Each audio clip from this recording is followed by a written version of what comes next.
KCN में आपका स्वागत है।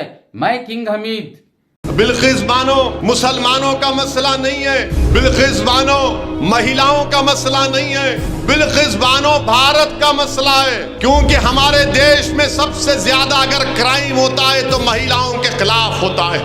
कभी उनको छेड़खानी की जाती है, कभी उनको मारा जाता है, कभी उनको जलाया जाता है, कभी उनको रेप किया जाता है।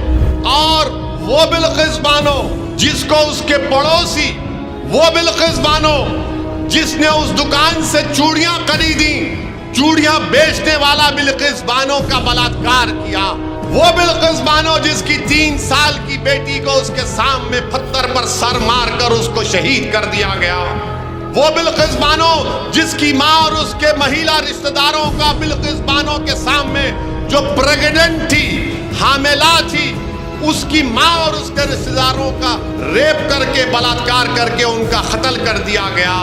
उस बिल्किस बानो का रेप करने वालों को, उसकी बेटी की हत्या करने वालों को, उसकी मां की हत्या करने वालों को देश के प्रधानमंत्री श्री मोदी जी की सरकार छोड़ देती है, छोड़ देती है, आजाद कर देती है। वाह देश के प्रधानमंत्री, क्या झूठा आपका वादा था कि बेटी बचाओ बेटी पढ़ाओ।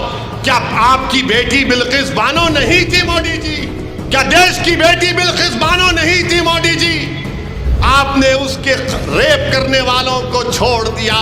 सीबीआई ने कहा मत छोड़ो, सीबीआई के उस जज ने कहा मत छोड़ो, बल्कि जिन लोगों को आजाद किया गया उन्होंने पेरोल पर निकलकर, फरलो पर निकलकर 2 महिलाओं पर और हमला किया, उन पर केस बुक हुआ।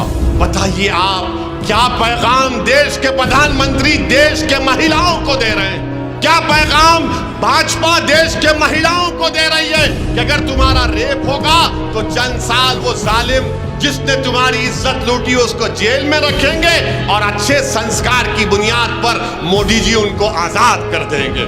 और जब यही बिल्किस बानो के ताल्लुक से एक मीडिया के जर्नलिस्ट ने आप पार्टी के एक मिनिस्टर से पूछा कि बिल्किस बानो पर आप क्या बोलेंगे, तो उसने कहा कि हमको बिल्किस बानो के बारे में नहीं बोलना है, हमको स्कूल के बारे में बोलना है, टीचर के बारे में बोलना है, क्लासरूम के बारे में बोलना है। बिल्किस पर नहीं बोलेंगे, मोदी जी भी नहीं बोलेंगे, भाजपा भी बिल्किस पर नहीं बोलेगी और दिल्ली का केजरीवाल भी बिल्किस बानो पर नहीं बोलेगा।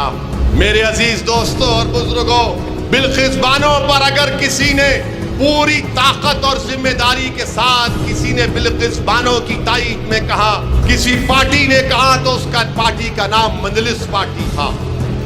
नहीं, मैं तुम्हारे थालियों का मोहताज नहीं हूं। मैं तुमको एक पैगाम देना चाह रहा हूं बापू नगर की जनता को कि बिल्किस तुम्हारी भी बहन है, बिल्किस तुम्हारी भी बेटी है, बिल्किस की मरने वाली बेटी तुम्हारी भतीजी भी हो सकती है, तुम्हारी भांजी भी हो सकती है।